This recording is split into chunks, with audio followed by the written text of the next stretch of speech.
After watching the film of the Gonzaga game, was there anything that stood out to you that didn't really catch your eye while watching it live? Well, Wilshire missed some shots I think he normally makes, but we at least had a hand up. But, you know, I think our energy was back, which, you know, sometimes can't really tell, but I thought for the most part that was like we were playing before. Dre was great defensively, which, you know, he's getting so much better, but just watching the film, a lot of things, and then he's lucky he's alive, because he took some shot. That was, I knew he got hit, but, you know, watching on film, he really got hit. It wasn't a violent thing in terms of the kid was trying to hurt him, but he really got hit. And then, you know, they're really good. We beat a really good team. So. With UConn, what explains the success you guys have had with them since you joined the conference? You really carved out some big wins against the program.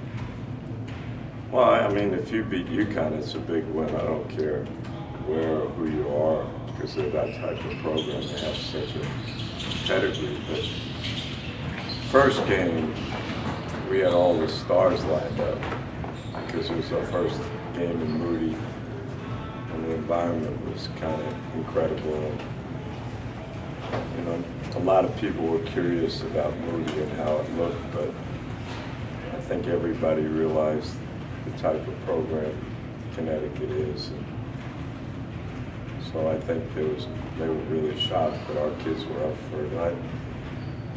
I don't look at us having success. You know, I was asked the same question today with a bunch of their riders. We played our best games against them, to be honest.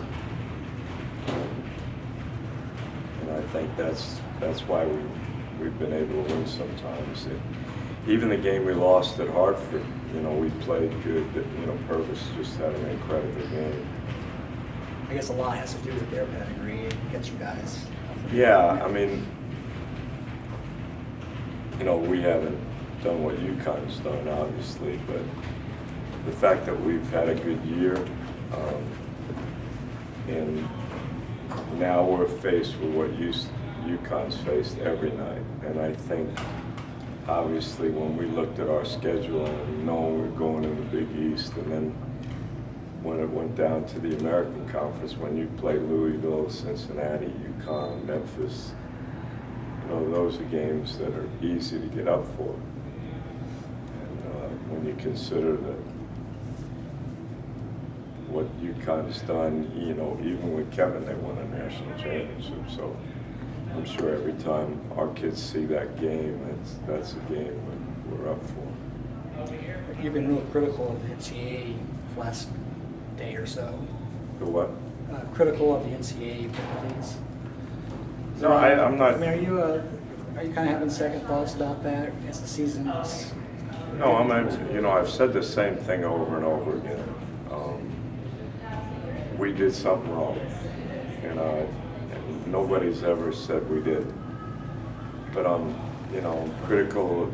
When you say it's about the student athlete, I don't think that's the case. That wasn't how they came to that decision, giving these kids this penalty. I don't say that you shouldn't. If you got this new box about head coach's responsibility, I've never ever said that I don't agree with that. But for them the way they implied what I did, and then said we had a lack of compliance, that's total baloney. We might not have written everything down, but you guys know how much Kyle Conder's with me. And you know the president understood I was a college coach for 25 years, and he put Tim in place, and he put Kyle in this building. He has Kyle travel with us. So to say that, to me, the only reason they said that was to make a case for penalizing us the way they did. So that'll come at another time. I'm just, I worry about saying something like that when I answer the question because we have some appeals going. But when they can say I lied, which they know is not true, when they say there was a lack of compliance, which they know is not true, I don't mind my situation, but I mind what happened to them. And then they always ask me now, because of what's happened at different schools. So we're not another school, I'm at SMU, and I know what SMU's done to make sure we try to do things the right way. But I worry about them. But we've never ever said we didn't accept the penalty and we move on. The way Nick and Jordan and Marcus have responded this season, is that kind of make you feel good? How they kind of battled all that adversity? They really, I don't know how many times I've said it. Every time I go to practice, every time I see them play, every time I'm around them. Not only those three, but all of them. I'm just thankful I'm in this kind of position because I don't know if I was a player, if I could handle it like that. I said I'm in awe of them, and that's daily. And every time they do something on the court, and the fact that they've never looked back, it's a great lesson for all of us. So it's going to make them better people. It's going to make me and Tim and our staff better coaches. And I think it's going to help the next group of kids that come here to realize the sacrifices they made and the fact that it didn't stop them from competing at a high level. When you look at, I know you said it's not all about the seniors, but for those three guys who won't play in the NCAA again, how much of their response to this was internal, their own character, and how much was you and your staff helping them navigate this situation? Oh no, to be honest with you, I didn't know what to say. When the penalty came up, I didn't know what to say because we were going through this for 16 months, and Tim and I had no idea that this was even going to be a consideration. But I think it's their character. It's the way they feel about their teammates, the way they feel about each other. But the big thing, we're talking about this now, and this kind of troubles me because we long since passed that. I don't think they could have gotten to this point in the season doing the things that they've done if they let that bother them. So on that note, I look at my life and I wish I could have handled a lot of situations like these kids have. So it just makes you proud to be around them.